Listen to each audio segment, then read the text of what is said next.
La mayor parte de la medicina actual está orientada a combatir problemas que ya se han manifestado: infecciones, traumatismos, tumores, y es justo decirlo con claridad.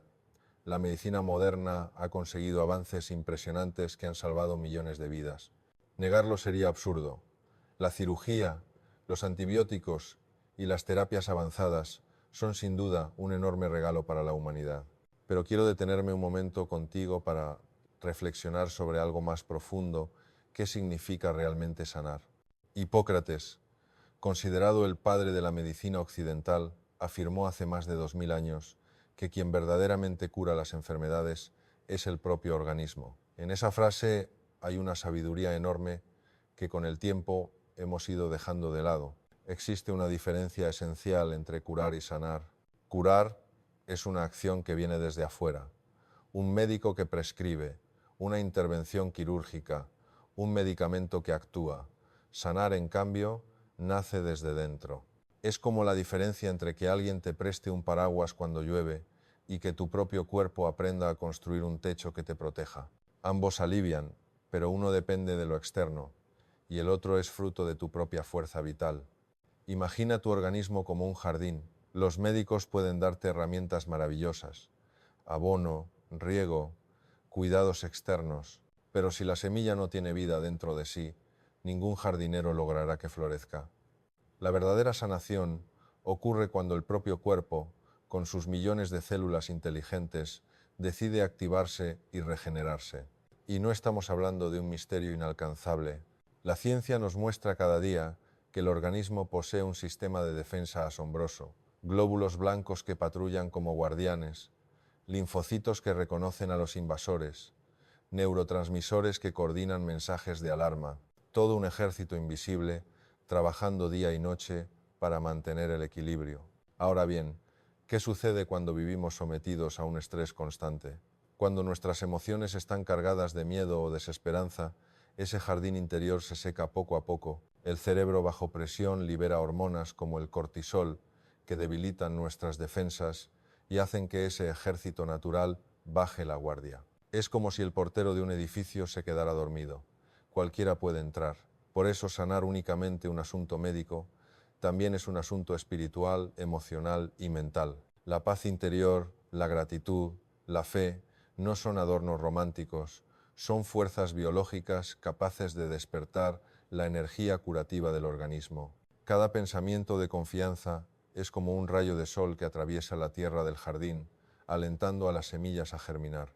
Entonces, sí necesitamos médicos, tratamientos y avances científicos, pero también necesitamos recuperar el arte de sanar desde dentro, porque el verdadero milagro no está solo en la pastilla o en la operación, está en la inteligencia silenciosa de nuestro cuerpo, en esa chispa divina que nos recuerda: he sido diseñado para la vida, no para la derrota.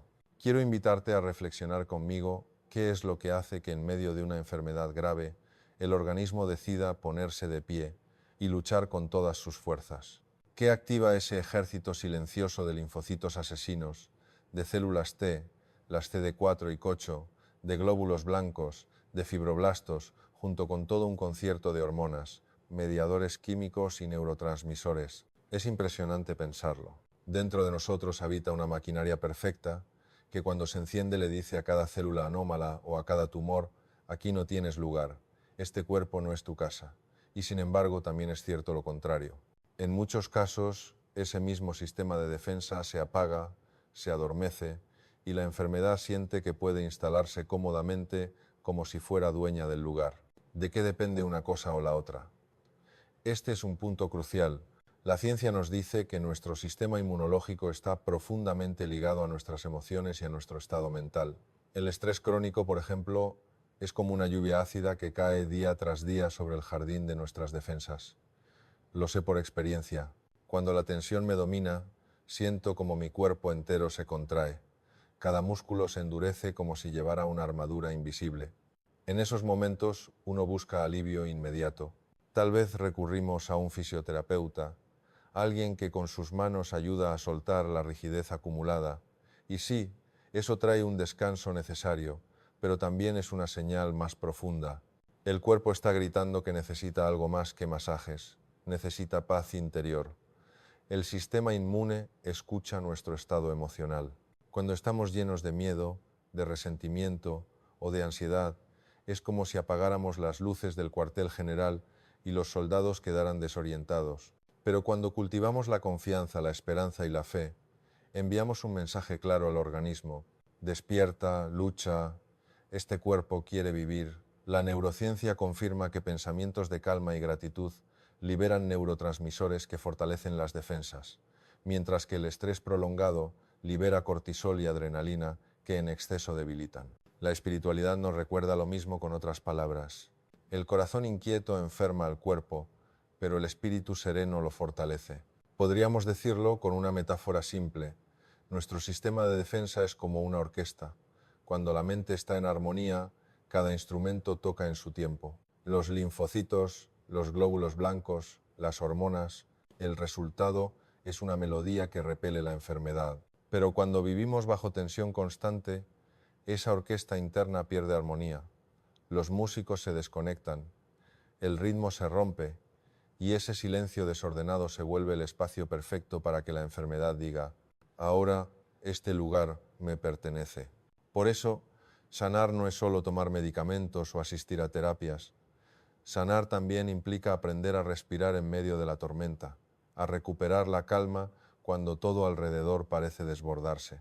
Es abrir espacio a la fe, al descanso y a la serenidad, porque ahí están las llaves que activan nuestro ejército interior de recuperación. Ahora bien, surge una pregunta inevitable. ¿Qué pasa si al día siguiente vuelvo a estresarme? Si mi mente regresa al mismo torbellino de pensamientos. El fisioterapeuta puede ayudarte a liberar tensiones en ese momento, y su trabajo es valioso, necesario, y ofrece un alivio inmediato, pero no aborda la raíz del problema, porque esa raíz no está solo en el cuerpo, sino en la mente, en la forma en que gestionamos nuestras emociones y pensamientos cotidianos. Por eso es fundamental aprender mecanismos más saludables para enfrentar el estrés. Y aquí vale la pena detenernos un instante para hablar de algo esencial: la relación entre el cuerpo y la mente. Tradicionalmente se ha hablado de lo somático, lo psicológico y lo psicosomático. Lo somático se refiere a lo corporal, una articulación inflamada, enrojecida, que duele al moverla. Lo psicológico es aquello que sucede en nuestra mente: un cuadro de ansiedad, un estado de depresión, pensamientos que pesan como una nube oscura. Y lo psicosomático durante mucho tiempo fue visto casi como un cajón desastre, donde se colocaba lo que no encajaba del todo en ninguna categoría. Pero hoy sabemos algo mucho más profundo. Todo es psicosomático. El cuerpo y la mente no son compartimentos aislados. Son un mismo río con dos orillas. Lo que ocurre en la mente deja huella en el cuerpo, y lo que ocurre en el cuerpo repercute en la mente. Piénsalo con un ejemplo sencillo.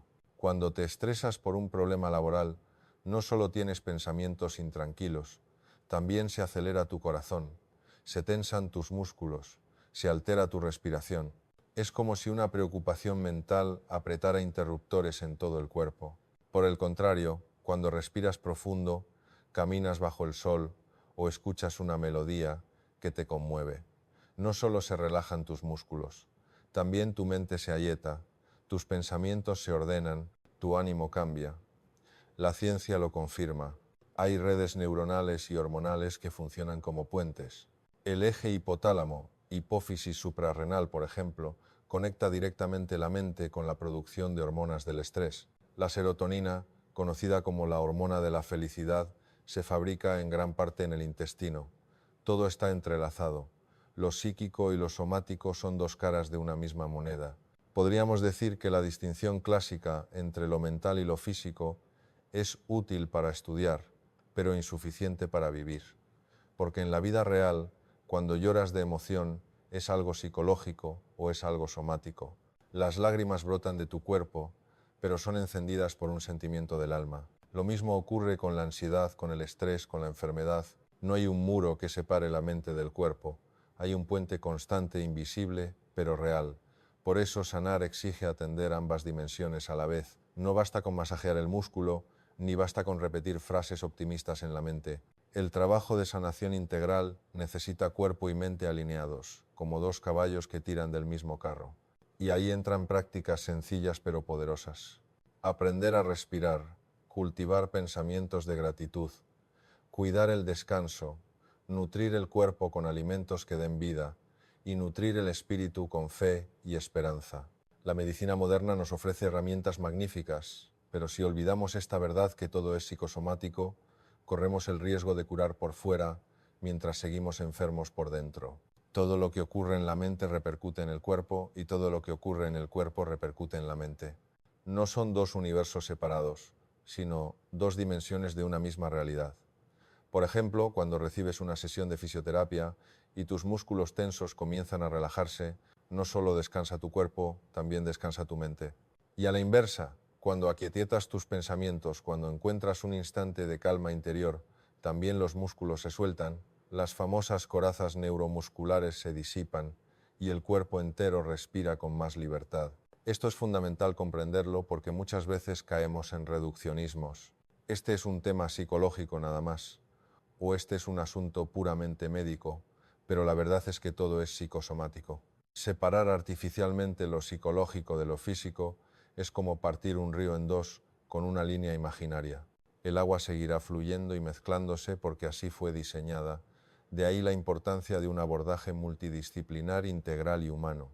No se trata de mirar al paciente solo desde un ángulo, la psiquiatría, la neurología, la fisioterapia, la espiritualidad, sino de entender que todas esas miradas forman parte de un todo. Somos expertos en compartimentar la vida, en colocar cada cosa en un cajón distinto y luego olvidar que esos cajones están dentro del mismo mueble. Si yo dijera, el hígado es solo hígado, y me negara a reconocer que se comunica con el páncreas, estaría negando la realidad.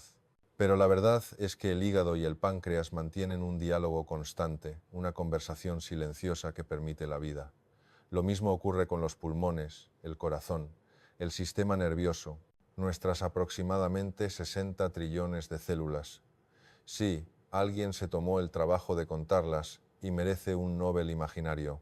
Por ello, viven en una comunicación incesante y lo más hermoso es que no solo se comunican entre ellas, también responden a nuestras emociones, a nuestra fe, a nuestro estilo de vida.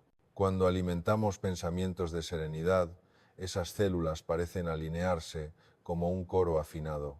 Cuando, por el contrario, vivimos bajo tensión, ese coro se desafina como si cada célula cantara por su cuenta, creando ruido en lugar de armonía. Por eso la medicina más sabia es aquella que no fragmenta, sino que integra, que mira al ser humano como un todo, cuerpo, mente y espíritu. Porque ignorar cualquiera de esas dimensiones, como querer tocar una sinfonía usando un solo instrumento, las células de nuestro cuerpo no viven aisladas, están en permanente diálogo entre sí. Cada segundo intercambian millones de mensajes químicos y eléctricos como si fueran ciudadanos de una gran ciudad que nunca duerme. Y cuando pensamos en la magnitud de esa comunicación, es natural asombrarse. Los científicos han intentado calcular la longitud total de los nervios que conectan nuestro sistema nervioso central, el encéfalo y la médula espinal con cada rincón del cuerpo. Imagina la escena. Se miden nervios gruesos y finos, largos y cortos, y se colocan uno tras otro como hilos tendidos en línea recta. El resultado es tan sorprendente que casi parece una exageración. Decenas de miles de kilómetros de fibras nerviosas recorriendo nuestro interior para que te hagas una idea. Algunos cálculos estiman que sumando todo ese cableado biológico, la longitud sería suficiente para dar varias vueltas alrededor de la Tierra. Y todo eso está dentro de ti. Es como si lleváramos un universo escondido en la piel, un cosmos silencioso tejido con electricidad y vida. Detente un momento y piensa. Cada vez que mueves un dedo, sonríes, respiras o te emocionas, esa red infinita de nervios se activa. Es como una autopista de luces. En la noche, transmitiendo información a la velocidad del rayo, tu cerebro envía una orden y en fracciones de segundo el mensaje llega al músculo, a la glándula, al órgano que debe actuar. Ahora bien, no se trata solo de datos fríos. Esta red nerviosa también registra tus emociones. Cuando aparece el miedo, cuando la angustia te aprieta el pecho, ese estado se transmite a todo el organismo. Los hombros se endurecen, el estómago se contrae, el corazón acelera su ritmo. Pero cuando llega la calma, cuando respiras hondo o elevas una oración, ese mismo sistema distribuye serenidad por todo el cuerpo. Los músculos se aflojan, la respiración se vuelve más lenta, la mente recupera orden y claridad. Podríamos decir que somos como una inmensa orquesta formada por unos 60 trillones de células, unidas por kilómetros y kilómetros de hilos invisibles. Y la batuta que marca el compás está en algo tan simple y a la vez tan profundo como nuestros pensamientos y emociones. Cuando la mente dirige desde la calma, la melodía fluye con armonía. Cuando dirige desde el caos, el sonido se vuelve confuso y desajustado. Este misterio nos invita a valorar con mayor profundidad lo que somos. No somos fragmentos aislados unidos al azar. Somos un organismo creado con una precisión tan extraordinaria que ni la tecnología más avanzada del ser humano podría replicarla. Dentro de nosotros hay kilómetros de carreteras, miles de estaciones de comunicación y millones de mensajeros trabajando sin descanso. Es un recordatorio de que la vida no es un accidente, es una obra de arte en movimiento. Se ha calculado que dentro de nuestro cuerpo recorren aproximadamente 150.000 kilómetros de nervios, conectando el sistema nervioso central, nuestro encéfalo, con su cerebelo, tronco encefálico y médula espinal, con cada rincón del organismo. Es como si lleváramos un mapa de carreteras que podría dar casi 4 vueltas completas alrededor de la Tierra, y todo eso cabe en nuestro interior, dentro de un cuerpo que pesa apenas unos kilos. Cuando uno piensa en ello, no puede dejar de asombrarse. ¿Cómo imaginar que los estados mentales no van a influir en el cuerpo o que lo que sucede en el cuerpo no afectará a la mente? Son dos dimensiones inseparables. Es como mi mano, tiene una palma y un dorso. Son diferentes, sí, pero no puedo separar una de la otra sin dejar de tener mano. Mente y cuerpo funcionan igual, no existe uno sin el otro. Este ejemplo nos recuerda que somos una unidad indivisible. Cuando nos preocupamos demasiado, ese mensaje viaja por las autopistas nerviosas y se traduce en tensión muscular, problemas digestivos, insomnio.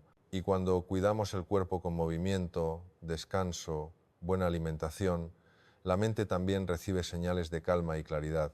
Es un círculo constante, una danza entre lo físico y lo emocional. Y hablando de este viaje entre cuerpo y mente, recuerdo una frase que me marcó profundamente.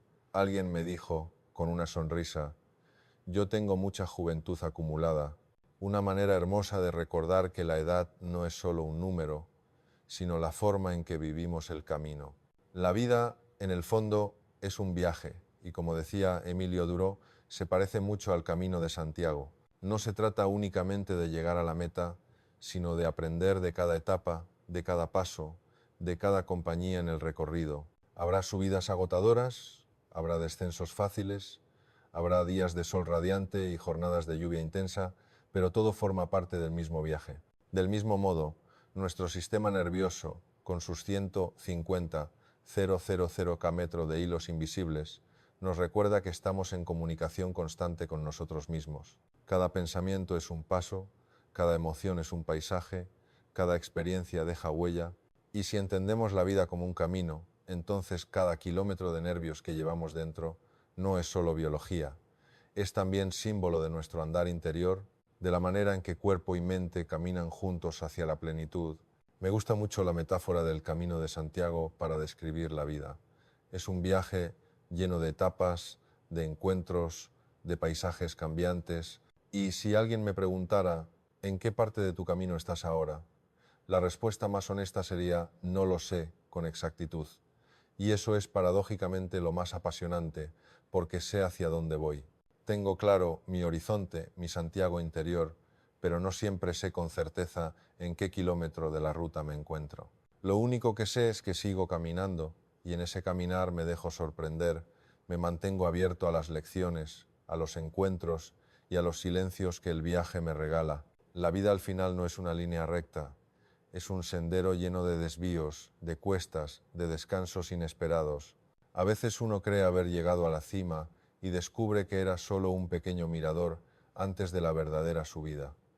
Otras veces, cuando piensas que estás perdido, se abre un valle precioso que no estaba en los mapas. Así funciona también nuestro cerebro y nuestra mente. Nos sorprenden, nos confunden, pero siempre nos invitan a seguir avanzando.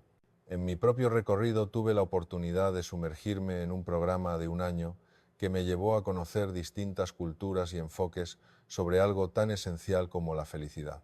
Una de esas experiencias me condujo a Bután, ese pequeño país enclavado en el Himalaya, pionero en hablar no solo de Producto Interior Bruto, sino de felicidad interior bruta. Bután me enseñó que la felicidad no es un destino al que se llega, sino una manera de caminar. Sus habitantes viven con menos posesiones materiales, pero con una riqueza inmensa en vínculos, espiritualidad y conexión con la naturaleza. Allí comprendí que la ciencia y la filosofía de vida pueden encontrarse, que la neurociencia nos explica cómo el cerebro reacciona ante la gratitud o la calma, mientras que la tradición butanesa nos recuerda que esas actitudes son caminos hacia la plenitud. Fue un programa exigente que implicaba viajar, estudiar, observar, y lo más valioso no fue acumular información, sino descubrir otra forma de medir la vida, no por lo que produces, no por lo que acumulas, sino por lo que sientes y compartes. Por eso digo que mi camino de Santiago interior sigue abierto. No me interesa tanto saber en qué etapa exacta estoy, sino mantenerme en movimiento con la mente despierta y el corazón dispuesto.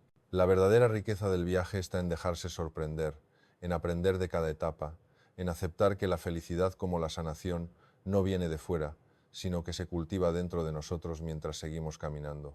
Durante aquel programa tuve que trabajar en colaboración con el Gross National Happiness Center, el centro encargado de impulsar y cuidar todo lo relacionado con la felicidad en Bután. Muchas veces el trabajo era en línea, otras implicaba encuentros y viajes, pero siempre con un mismo propósito: comprender cómo un país entero puede decidir que la felicidad de sus ciudadanos no es un lujo, sino un derecho constitucional. Piénsalo bien.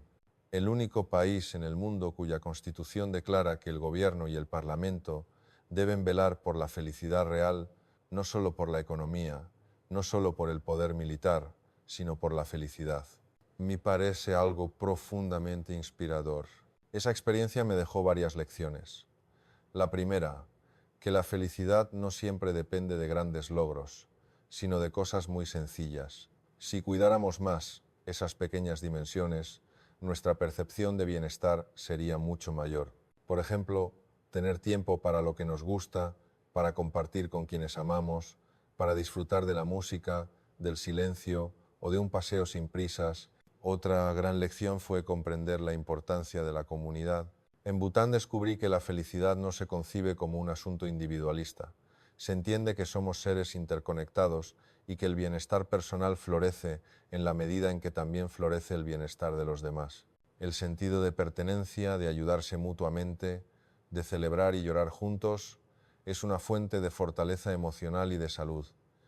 Y por supuesto, la conexión con la naturaleza. En la propia Constitución de Bután está establecido que debe preservarse un porcentaje mínimo de bosques. Imagínalo, un país que protege oficialmente su entorno como parte de su proyecto de felicidad. Yo mismo pude comprobarlo haciendo excursiones por las montañas del Himalaya.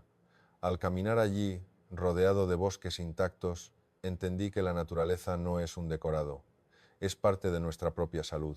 La ciencia lo respalda. Estudios demuestran que pasar tiempo en entornos naturales reduce el cortisol, la hormona del estrés, y activa zonas del cerebro relacionadas con la calma y la memoria positiva. Estar en medio de los bosques del Himalaya no solo era un deleite visual, era una experiencia de sanación para la mente y para el cuerpo. Entonces comprendí algo esencial. La felicidad se cultiva en 3 dimensiones muy simples y a la vez profundas: el tiempo para lo que amamos, la comunidad que nos sostiene y la naturaleza que nos acoge. Y quizá, si nos detuviéramos a cuidar estas 3 fuentes, descubriríamos que mucho de lo que buscamos afuera ya estaba disponible dentro y alrededor de nosotros. La conexión con la naturaleza en Bután es extraordinaria, pero no es lo único que sorprende. Allí se valora también algo que a veces olvidamos en el mundo moderno: la importancia de cultivar sentimientos bondadosos hacia los demás. Que el dolor ajeno no nos sea indiferente, que la alegría del vecino también sea la nuestra. Esa mirada compasiva forma parte del tejido social y es entendida como un componente esencial de la felicidad. Esta visión tiene un origen fascinante en la historia reciente del país. Fue impulsada por el cuarto rey, cuyo hijo es el actual monarca. Aquel rey conoció la orfandad muy joven al perder a su padre y esa experiencia marcó su manera de entender la vida. Al crecer y observar cómo funcionaba el mundo, se dio cuenta de que casi todas las naciones medían su desarrollo únicamente por el Producto Interior Bruto PIB. Pero pronto percibió una paradoja. El PIB puede aumentar incluso en tiempos de guerra porque se produce más armamento o más reconstrucción. Pero, ¿acaso eso significa que la gente es más feliz? Con una intuición muy clara, comprendió que faltaba algo esencial y así, durante 3 años, decidió recorrer personalmente cada rincón de su país. Imagina ese viaje. Bután es un territorio montañoso, sin trenes, con carreteras abruptas que obligan a ir con conductores locales expertos. A veces, en mitad del trayecto, un animal aparece en el camino y obliga a detenerse. Ese mismo paisaje agreste, lleno de obstáculos, lo acompañaba mientras preguntaba a las personas algo simple y profundo. ¿Qué es lo que realmente te hace feliz? De aquellas conversaciones recogidas entre montañas, aldeas y valles, nació un concepto revolucionario, el Índice de Felicidad Nacional Bruta Gross National Happiness Index, una forma nueva de medir el progreso de un país, no solo en función de la riqueza económica, sino del bienestar real de su pueblo, la salud, la educación, la cultura, el cuidado de la naturaleza, la fortaleza de la comunidad, la espiritualidad. La felicidad no se mide únicamente en cifras, sino en la calidad de vida que experimentamos. Y es curioso ver cómo la ciencia lo confirma. Investigaciones en psicología positiva muestran que la bondad, la gratitud y el sentido de pertenencia tienen un impacto directo en el cerebro, activando áreas vinculadas al placer y reduciendo la actividad en regiones relacionadas con el estrés y la amenaza. Podríamos decir que aquel rey descubrió de manera intuitiva lo que hoy nos dice la neurociencia. La felicidad es más profunda cuando nace de la conexión con los demás, de la compasión y del cuidado del entorno. Y en ese sentido, Buteñó un índice, sino que nos regaló una lección universal. El verdadero progreso humano no se mide solo en crecimiento económico, sino en la capacidad de crecer en bondad, paz interior y comunidad. La verdadera clave de la felicidad tiene mucho que ver con la aceptación. Pero, ¿por qué es tan difícil aceptarlo? Tal vez porque hemos aprendido a creer que la felicidad siempre está en otra parte, más adelante en lo que todavía no tenemos. Desde pequeños escuchamos mensajes como «cuando tengas tu propia casa serás feliz» o «cuando encuentres la pareja ideal, entonces sí que serás feliz» o incluso «cuando apruebes ese examen, cuando consigas ese trabajo, cuando logres ese éxito, entonces tu vida será plena». Y así corremos detrás de promesas que nos mantienen ocupados, pero rara vez satisfechos. Pero, ¿por qué no encontramos lo que buscamos? ¿Por qué tantas veces, incluso después de conseguir lo que deseábamos, seguimos sintiendo un vacío? Aquí me gusta recordar una vieja historia de la tradición sufi, protagonizada por un personaje curioso llamado Nasruddin. Cuentan que un día lo vieron agachado, nervioso, buscando algo debajo de una farola encendida. Un vecino se le acercó y le preguntó: «Nasruddin, ¿qué haces ahí? Estoy buscando mi llave. La he perdido y no puedo entrar en mi casa», respondió el vecino. Extrañado, le dijo: «Pero la perdiste aquí bajo la farola». «No», contestó Nasruddin, «la perdí dentro de mi casa, pero aquí es donde hay luz». La historia parece absurda, pero encierra una verdad que nos toca a todos. Muchas veces buscamos la felicidad en lugares donde nunca vamos a encontrarla, simplemente porque ahí hay más luz, porque ahí todo parece más fácil, más visible, más inmediato. Buscamos fuera en las cosas materiales, en los logros externos, en la aprobación de los demás, y olvidamos mirar dentro, en lo profundo de nuestro ser, que es donde realmente se encuentran las llaves de nuestra paz. La ciencia lo confirma de otra manera. Nuestro cerebro libera dopamina cada vez que conseguimos algo nuevo, como una compra, un triunfo o un reconocimiento, pero ese efecto es breve, como una chispa que se apaga pronto. En cambio, las emociones ligadas a la gratitud, la aceptación y la compasión activan circuitos más duraderos, capaces de generar bienestar estable. La espiritualidad lo ha dicho desde hace siglos. La verdadera felicidad no está en la próxima conquista, sino en aprender a estar presentes, a aceptar la vida como viene, a encontrar sentido en lo sencillo. Es como dejar de buscar la llave bajo la farola, porque ahí hay luz, y atrevernos a entrar en la oscuridad de nuestra casa interior, que es donde en realidad la llave se perdió. Cuando comprendemos esto, algo cambia. Dejamos de vivir corriendo detrás de espejismos y empezamos a descubrir la paz en el momento presente, en las pequeñas cosas, en una conversación sincera, en un paseo al aire libre, en un gesto de bondad, en un instante de silencio. Ahí es donde estaba la llave, todo el tiempo. Buscamos la felicidad en lugares equivocados porque son los únicos que nos parecen iluminados. Miramos donde resulta más fácil, donde todo parece más evidente, en lo que tenemos, en lo que acumulamos, en lo que conseguimos. Pero la felicidad no está ahí. La felicidad no es un estado del tener, es un estado del ser. Lo que tenemos puede darnos comodidad, placer, bienestar subjetivo, y eso es valioso. Es un regalo poder beber un vaso de agua fresca cuando tenemos sed. Es un gozo sentarse en una butaca cómoda después de un día de trabajo. Es reconfortante no pasar frío, disfrutar de una buena comida, escuchar música que acaricia el alma. Todo eso es hermoso y necesario, pero pertenece al nivel de los sentidos, al plano del estar bien. La felicidad verdadera, en cambio, es un gozo más profundo. Es el gozo del corazón. No depende solo de las circunstancias externas, sino de la manera en que vivimos y sentimos. Y aquí aparece una verdad transformadora. Ser feliz es posible cuando aprendemos a amar sin condiciones. Amar sin condiciones significa reconocer al otro por lo que es, no por lo que me da, no por cómo me trata, sino simplemente porque es un ser humano, porque comparte conmigo la dignidad de la vida. Cuando somos capaces de mirar así, lo distinto ya no es distante, la diferencia deja de separarnos para convertirse en una riqueza que nos complementa. La ciencia lo confirma de forma fascinante. Estudios en neurociencia muestran que el amor compasivo activa circuitos cerebrales vinculados con la oxitocina y la serotonina, hormonas relacionadas con la calma, la confianza y el bienestar profundo. Al mismo tiempo, reduce la actividad en las regiones del cerebro que generan miedo y amenaza. Es decir, amar sin condiciones no solo embellece la vida espiritual, también fortalece el cuerpo y la mente. Y si lo piensas, es curioso. Todos recordamos la huella que nos deja alguien capaz de amarnos sin condiciones, esa persona que no nos juzga, que no nos exige, que nos acepta tal como somos. Ese amor incondicional nos da paz, nos sostiene, nos sana. Es como encontrar un refugio en medio de la tormenta. Así entendemos por qué la felicidad no está en la acumulación, sino en el amor. El tener puede llenar nuestras manos, pero solo el amar puede llenar nuestro corazón.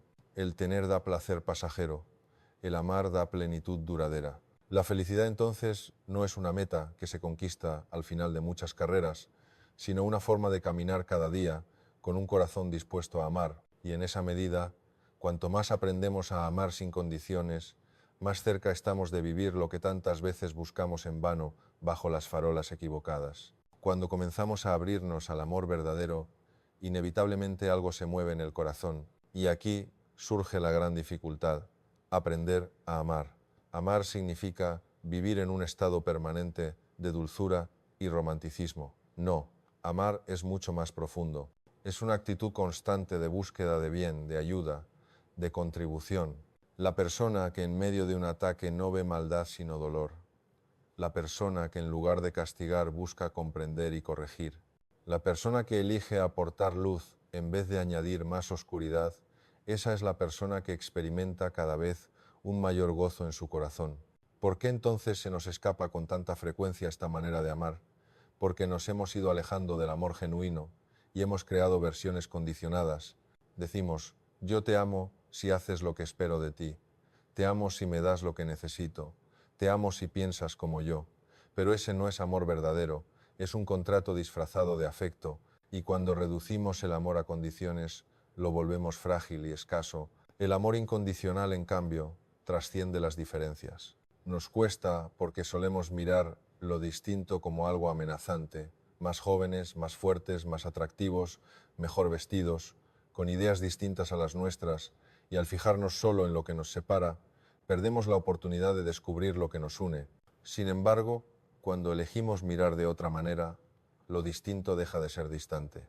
Descubrimos que la diversidad no es un muro, sino un puente, que las diferencias son matices que enriquecen el cuadro de la vida. Yo mismo he podido comprobarlo muchas veces. Aunque me encuentre con personas a las que acabo de conocer, aunque provengan de realidades diferentes a la mía, puedo sentirme profundamente conectado si abro el corazón, porque la verdadera conexión no depende de la edad, de la apariencia, de la cultura o de las opiniones. Depende de la disposición interior de acoger al otro tal cual es.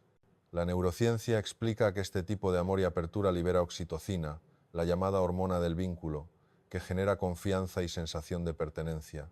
Pero más allá de la biología, hay una realidad espiritual. Cuando amamos sin condiciones, participamos de algo más grande que nosotros mismos. Nos alineamos con una energía que sana, que une, que nos recuerda que todos somos parte de la misma familia humana. Por eso digo, aunque seamos distintos en mil aspectos, cuando abrimos el corazón nos sentimos cercanos, profundamente conectados, y en esa cercanía descubrimos que el amor incondicional no es solo un ideal hermoso, es la fuente misma de la felicidad y de la sanación. Me siento profundamente a gusto con las personas cuando recuerdo que el amor verdadero no se dirige a la forma de ser más simpática o más seria, más joven o más mayor, sino a la persona en su esencia. Amar a alguien no por lo que aparenta, sino por lo que es en lo más profundo, aunque sea distinto a mí. Puede sonar extraño, pero es la clave. La felicidad no es un concepto físico, es un concepto metafísico. Trasciende lo material y nos conecta con lo invisible, con aquello que da sentido a nuestra existencia. Esto no es solo filosofía. El estudio más largo que se ha hecho en el mundo sobre la felicidad, que lleva más de 80 años en marcha y ha tenido ya 3 directores distintos, porque los anteriores murieron de juventud acumulada, confirma algo sencillo y a la vez trascendental. El factor más importante para una vida feliz es la calidad de nuestras conexiones humanas. No es la riqueza, ni el éxito, ni la fama. Es la capacidad de relacionarnos con los demás de una manera profunda, sincera y significativa. Y es que la conexión con los demás no solo nos alegra el corazón, también nos protege. La soledad crónica, dicen los estudios, puede ser tan dañina para la salud como fumar o la obesidad. En cambio, una red de relaciones auténticas fortalece el sistema inmunológico, reduce el estrés y alarga la vida. La ciencia confirma lo que la sabiduría espiritual siempre ha enseñado. Fuimos creados para vivir en comunidad, no para aislarnos. Con los años he aprendido a humanizar la felicidad en 3 dimensiones concretas que se entrelazan como raíces de un mismo árbol. El propósito, saber que mi vida tiene sentido, que lo que hago cada día contribuye, aunque sea un poco, al bien de alguien más. El cerebro humano necesita propósito, tanto como el cuerpo necesita alimento. Sin él no debilitamos, con él florecemos. La comunidad, estar conectado, acompañado, sostenido, la felicidad se multiplica cuando se comparte. Una conversación sincera, una risa compartida, una mano tendida en el dolor, son medicinas que ninguna farmacia vende y que sin embargo curan lo más profundo del alma, la espiritualidad. Reconocer que somos más que materia, que hay una dimensión trascendente en nosotros. La espiritualidad, entendida como la búsqueda de conexión con lo divino y con lo eterno, abre un espacio de paz interior donde incluso el dolor encuentra sentido y la incertidumbre se vuelve camino. Propósito, comunidad y espiritualidad. 3 pilares que no dependen del azar ni de las circunstancias externas, sino de decisiones cotidianas. Decisiones de servir, de compartir, de creer. Y cuando estas 3 raíces se fortalecen, la felicidad deja de ser una meta inalcanzable y se convierte en un estado natural del ser.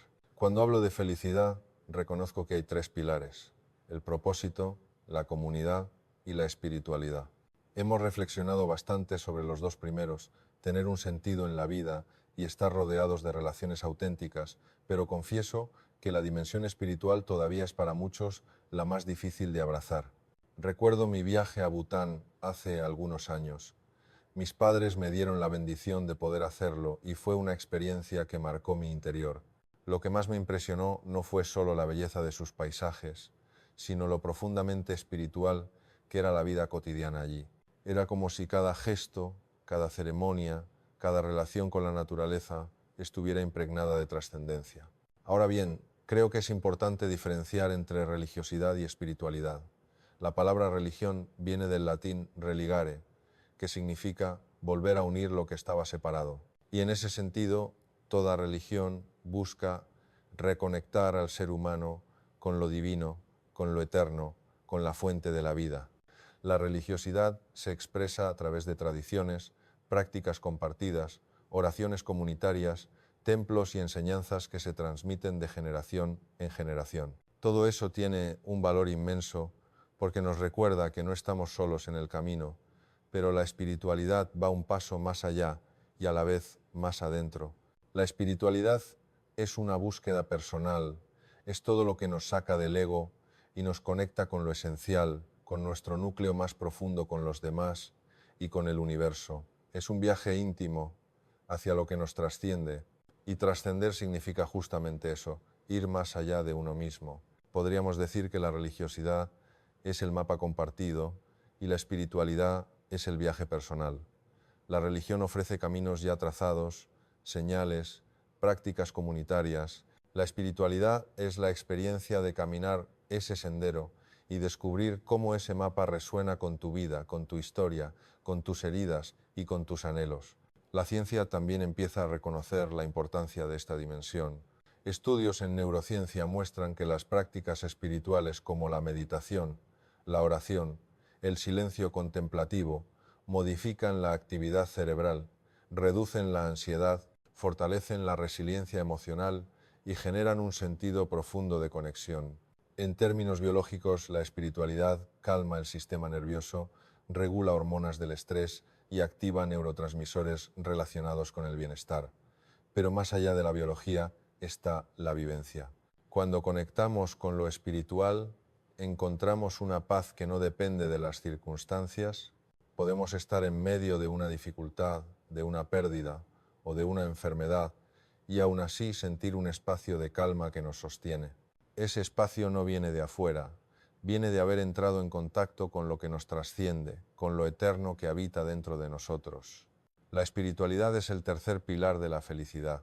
Nos recuerda que somos más que carne y hueso, más que logros y posesiones. Somos seres llamados a trascender, a unir lo visible con lo invisible, lo temporal con lo eterno, y en esa unión descubrimos un gozo que ninguna circunstancia puede arrebatar. La espiritualidad, en el fondo, es esa fuerza invisible que nos conecta, me conecta contigo, me conecta con quienes colaboran en este espacio, me conecta con la naturaleza y también me conecta conmigo mismo, con lo más profundo de mi ser. Es un hilo sutil pero real, une todas las dimensiones de la vida. La religión, cuando cumple su propósito, actúa como un puente hacia esa conexión, y cuando ese puente está sostenido por el amor y por la capacidad de perdonar, entonces está plenamente alineado con la espiritualidad. Porque la espiritualidad es eso, amor incondicional y perdón verdadero. ¿Perdonar qué? No la maldad, sino la ignorancia. Aprender a mirar al otro y no ver simplemente un enemigo, sino una persona que todavía no sabe, que todavía no ha despertado, que todavía vive atrapada en sus sombras. Esa mirada cambia todo, porque si percibo al otro solo como malo, mi corazón se endurece. Pero si lo veo como alguien ignorante, que aún no conoce la luz, puedo abrirme a la compasión. El problema surge cuando la religión se convierte en un sistema de exclusión. Si no eres de los míos, estás contra mí. Si no piensas como yo, quedas fuera. Ahí se rompe la esencia, porque ¿dónde está el amor en esa postura? ¿Dónde está la valoración de la diversidad, el respeto por lo distinto, la belleza de reconocer que cada persona lleva una chispa de lo divino? Cuando la religión pierde amor y perdón, deja de ser puente y se convierte en muro. La espiritualidad es un viaje interior y universal, y aunque muchos se incomoden con este tema, la verdad es que todos, lo sepamos o no, lo aceptemos o no, estamos en un viaje espiritual. Incluso quien se declara no creyente, incluso quien niega toda dimensión trascendente, también está en camino. Porque cada vez que profundizamos en nosotros mismos, cada vez que nos hacemos preguntas sobre el sentido, cada vez que buscamos vivir en coherencia con nuestra esencia, estamos caminando espiritualmente. Prácticas como la meditación, la oración, el perdón, la gratitud, generan cambios medibles en el cerebro, reducen la hiperactividad de la amígdala, el centro del miedo, fortalecen la corteza prefrontal que regula la atención y la toma de decisiones y activan circuitos asociados al bienestar y la conexión social. Es decir, la espiritualidad no es un lujo místico, es una necesidad humana. La vida es como un río. La religión puede ofrecernos un puente para cruzarlo. La espiritualidad es el agua misma que fluye en lo profundo, conectando cada gota con el océano.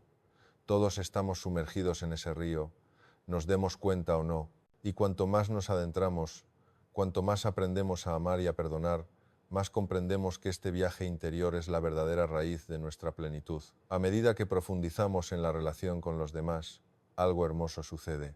Las barreras que nos separaban empiezan a disiparse.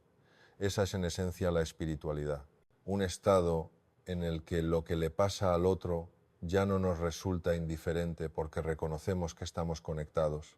La espiritualidad es lo que saca lo mejor del ser humano porque toca la raíz de lo que realmente somos.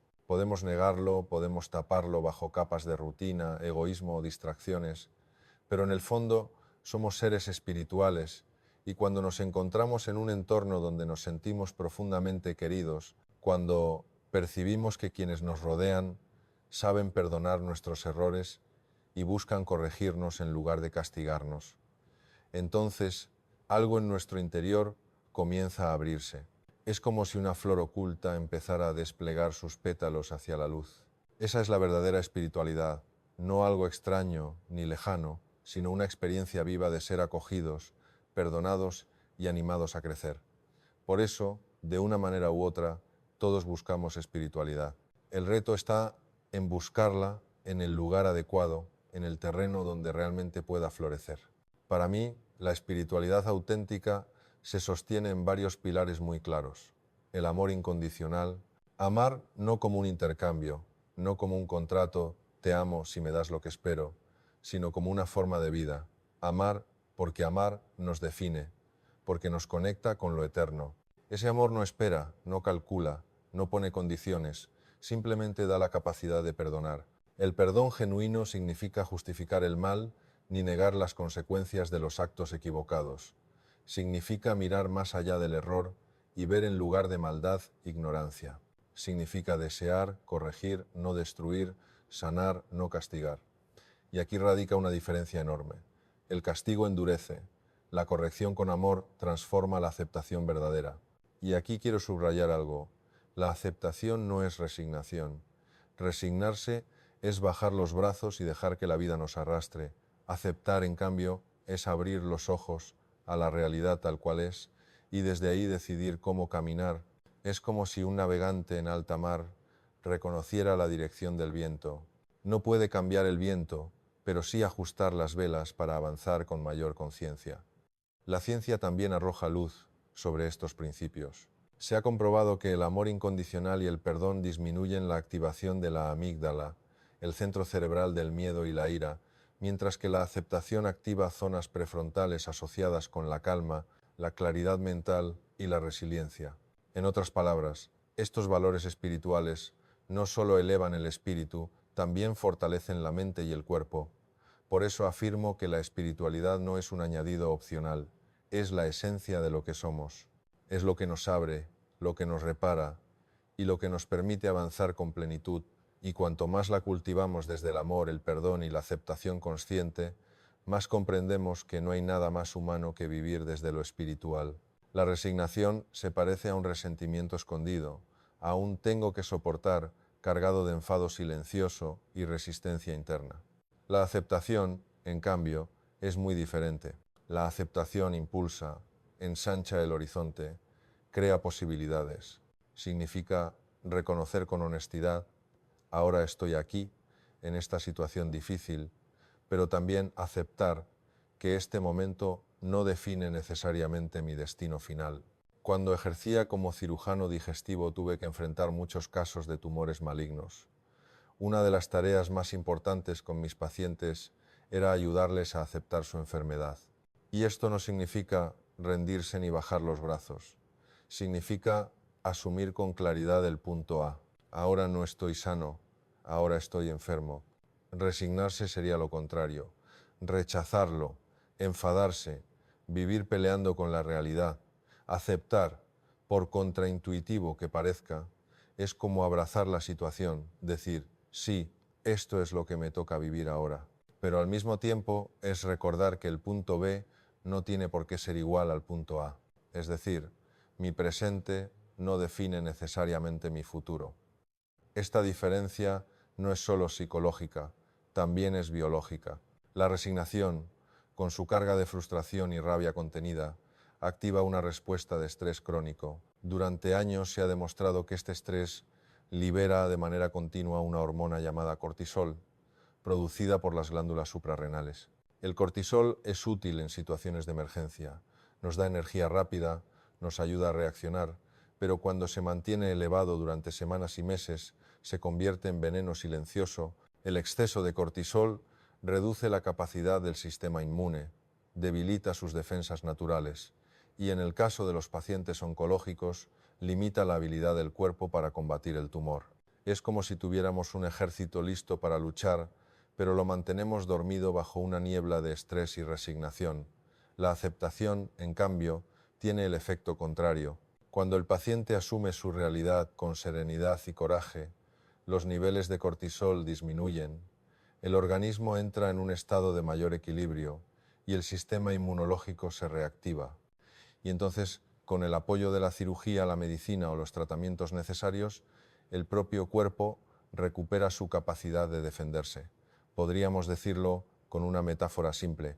Resignarse es como estar atrapado en una tormenta, cubrirse la cabeza y decir, no hay nada que hacer, voy a morir aquí. Aceptar es reconocer, sí, está lloviendo, estoy empapado, pero puedo abrir un paraguas, puedo buscar refugio, puedo seguir caminando hasta que llegue la calma. La lluvia existe, pero no determina para siempre mi destino. Por eso la aceptación es tan poderosa. Aunque no siempre entendamos el porqué de lo que nos ocurre, podemos abrirnos a la posibilidad de un para qué. Esa apertura no solo da sentido al dolor, también fortalece la biología de nuestro cuerpo y nos da más oportunidades de sanar. Hay experiencias que, aunque en el momento parecen incomprensibles, esconden un sentido que todavía no alcanzamos a ver. En mis años de práctica quirúrgica, escuché a más de un paciente decirme algo que a primera vista puede sonar escandaloso. Doctor, esta enfermedad ha sido lo mejor que me pudo haber pasado. Al principio cuesta entenderlo. ¿Cómo alguien puede considerar una enfermedad como una bendición? Pero cuando profundizas en su testimonio, descubres que no lo dicen desde la ingenuidad ni desde la resignación, sino desde una transformación interior real. Muchos reconocen que antes no vivían, apenas sobrevivían, y que fue necesario un golpe duro de la vida para despertar, para despabilarse, para darse cuenta de lo esencial. Otros, por supuesto, viven la enfermedad como una maldición, como una condena injusta, y no podemos juzgarlos. El dolor es real, la pérdida es dura, y cada uno procesa a su manera. Pero lo que resulta fascinante, y aquí la ciencia coincide con la espiritualidad, es que la manera en que interpretamos lo que nos pasa cambia radicalmente la respuesta del cuerpo. El paciente que vive su enfermedad como camino, que busca sentido en medio de la prueba, suele generar menos cortisol, menos inflamación, menos desgaste inmunológico. Su organismo responde mejor a los tratamientos. Sus defensas encuentran más fuerza para luchar. En cambio, quien vive su enfermedad como una condena y se sumerge en la desesperanza, activa constantemente los circuitos del miedo y del estrés, debilitando sus recursos internos. Es como si el cuerpo escuchara el relato que le contamos. Si le decimos, estoy perdido, esto es el fin, el organismo baja la guardia como un ejército desmoralizado. Pero si le decimos, esto es difícil pero tiene un sentido y voy a caminarlo con esperanza, entonces el cuerpo responde como un ejército que, aunque herido, levanta la bandera y sigue luchando. Y esto nos recuerda algo muy profundo. La enfermedad no siempre es solo un obstáculo, puede ser también un maestro duro, exigente, pero maestro al fin, porque nos obliga a detenernos, a revisar cómo hemos estado viviendo, a distinguir lo urgente de lo importante, a reconciliarnos con nosotros mismos y con los demás. En ese sentido, la enfermedad puede transformarse en un umbral, en una puerta hacia otra manera de estar en el mundo. Y aunque duela y duele mucho, también puede abrirnos a una vida más consciente, más auténtica, más llena de gratitud. Sí, es tremendo, es fuerte, pero también es profundamente humano, porque incluso en medio del sufrimiento, el ser humano tiene la capacidad de encontrar luz, sentido y hasta alegría. Y esa capacidad no solo eleva el espíritu, también fortalece la mente y sana el cuerpo. Cuando pensamos en la vida, solemos imaginar un camino recto, un itinerario que nosotros mismos controlamos y planeamos. Sin embargo, tarde o temprano descubrimos que no todo está en nuestras manos. Aparecen los imprevistos, las pérdidas, la enfermedad, las crisis emocionales. Y es en ese momento cuando surge la gran pregunta: ¿cómo respondemos? ¿Nos resignamos? ¿Nos rendimos? ¿Nos llenamos de rencor oculto o aceptamos? Abrazamos la realidad y la transformamos en oportunidad. Esa diferencia no es solo filosófica, cambia por completo nuestra manera de vivir y hasta la respuesta de nuestro propio cuerpo. La resignación es como una sombra que se instala en el corazón. Uno dice: no tengo más remedio, me aguanto. Pero por dentro hierve la rabia y esa rabia silenciosa se convierte en estrés crónico. Nuestro cerebro interpreta que estamos en constante amenaza y libera cortisol de manera incesante. El cortisol, útil en situaciones de peligro inmediato, se vuelve nocivo cuando se mantiene en el tiempo. El sistema inmune debilita la capacidad de reparar tejidos, hace más vulnerable al organismo. Es como tener un ejército que, agotado de estar en guardia noche y día, termina durmiéndose en plena batalla. La aceptación es otra cosa. No significa aplaudir el dolor ni desearlo. Significa reconocerlo y asumirlo con serenidad. Aceptar. Es decir, esto es lo que hay ahora. No lo entiendo del todo, pero elijo caminarlo con entereza. Este no es mi punto final, es solo un punto de paso. Y esa actitud cambia la química del cuerpo. Los niveles de cortisol descienden, las defensas se reactivan, el organismo recobra fuerzas. Es como abrir una ventana en medio de una habitación cargada, entra aire fresco y el ambiente se renueva. En mi experiencia como médico lo vi muchas veces. Algunos pacientes me decían: doctor, esta enfermedad ha sido lo mejor que me ha pasado. Y yo al principio no sabía si lo decían en serio, pero con el tiempo comprendí que hablaban desde un descubrimiento profundo. Ellos habían entendido que no estaban viviendo, solo sobreviviendo, que la enfermedad los obligó a despertar, a valorar lo sencillo, a reconciliarse con quienes tenían pendientes, a volver a mirar la vida con gratitud.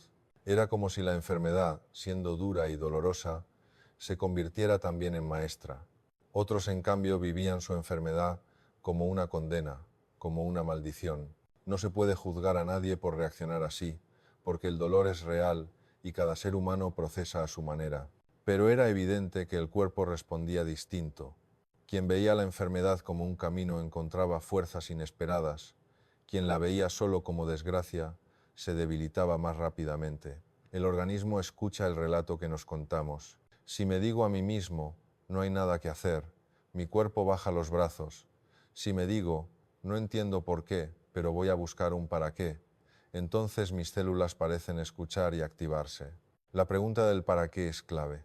No siempre podemos explicar por qué ocurre algo doloroso, pero sí podemos abrirnos a un propósito.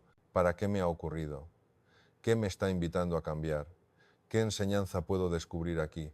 Ese para qué es como una brújula que en medio de la tormenta me recuerda que aún tengo dirección, que no estoy a la deriva. El sentido transforma. Viktor Frankl, psiquiatra que sobrevivió a los campos de concentración nazis, escribió que el ser humano puede soportar casi cualquier cómo si encuentra un porqué. En su caso, el sentido era volver a ver a su esposa, seguir escribiendo, dar testimonio de lo que había vivido. Ese sentido no eliminaba el dolor, pero le daba la fuerza interior para atravesarlo. Lo mismo ocurre en la enfermedad. Quien encuentra un propósito, reconciliarse, dejar un legado, servir a los demás, vivir con gratitud atraviesa la prueba de otra manera. La espiritualidad juega aquí un papel central, porque la espiritualidad no es algo abstracto ni ajeno, es la capacidad de conectar con lo que nos trasciende, con nuestro núcleo más profundo, con los demás, con la naturaleza, con Dios. Somos seres espirituales, aunque a veces lo olvidemos, y esa dimensión cuando se despierta saca lo mejor de nosotros, nos ayuda a perdonar, a amar sin condiciones, a aceptar sin resignarnos. Nos recuerda que lo distinto no tiene por qué ser distante, que lo diferente no es amenaza, sino riqueza. Cuando alguien entra en un ambiente donde se siente profundamente querido, donde sabe que será perdonado por sus errores, donde lo corrigen sin humillarlo, algo en él se abre. Es como si un brote tierno asomara desde la tierra dura. Esa apertura es espiritualidad en acción, y lo hermoso es que todos la buscamos, incluso quienes dicen no creer en nada, porque espiritualidad significa conexión. Y todos necesitamos sentirnos conectados con nosotros mismos, con los demás, con la naturaleza, con lo eterno. La diferencia entre religiosidad y espiritualidad también es importante. La religión puede ser un puente, una tradición que nos ayuda a volver a unir lo que se separó. Pero si ese puente pierde el amor y el perdón, se convierte en muro. La espiritualidad, en cambio, es la vivencia personal de lo trascendente. Es lo que nos ayuda a salir del ego y ver la vida desde una perspectiva más amplia. Es mirar al otro y no ver maldad, sino ignorancia. No justificar sus actos, pero tampoco condenarlo. Más bien buscar corregirlo, no castigarlo. Esa actitud transforma no solo nuestras relaciones, sino nuestra salud interior. La neurociencia confirma lo que la sabiduría espiritual lleva siglos enseñando. Prácticas como la meditación, la oración, la gratitud, el perdón, reducen la actividad la amígdala, ese centro cerebral del miedo y la ira. Al mismo tiempo fortalecen la corteza prefrontal que nos da claridad de juicio y capacidad de tomar decisiones serenas. Es decir, lo espiritual también es biológico. Amar, perdonar y aceptar no solo hacen bien al alma, también equilibran la química del cuerpo. En Bután tuve la oportunidad de ver cómo un país entero decidió poner la felicidad en el centro.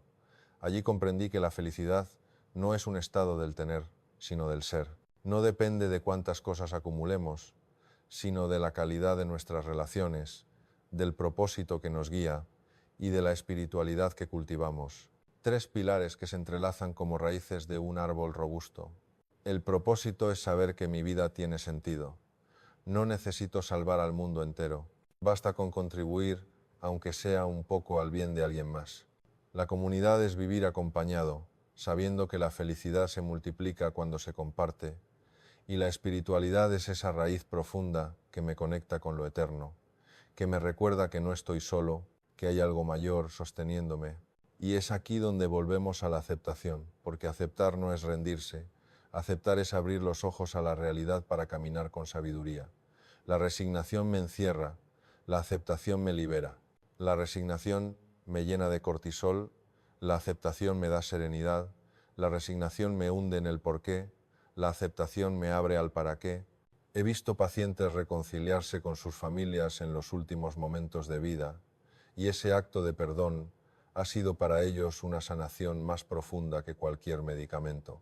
He visto personas descubrir la gratitud en medio de la adversidad y esa gratitud les dio fuerzas que no sabían que tenían. He comprobado que el amor incondicional, tanto al recibirlo como al ofrecerlo, puede abrir en el corazón un manantial de alegría que ninguna enfermedad logra apagar. Entonces la felicidad deja de ser una meta lejana y se convierte en una forma de caminar.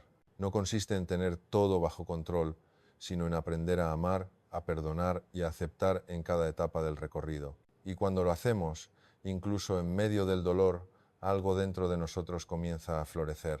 El cuerpo lo percibe, la mente lo agradece y el espíritu lo celebra. Sí, la enfermedad puede ser dura. Sí, el sufrimiento puede parecer abrumador. Pero también es verdad que el ser humano posee la capacidad de transformar el dolor en camino, la pérdida en aprendizaje y la adversidad en sentido. Esa capacidad es lo que nos hace verdaderamente humanos, lo que nos acerca a nuestra esencia espiritual y nos recuerda que no estamos hechos solo para resistir, sino para vivir con plenitud.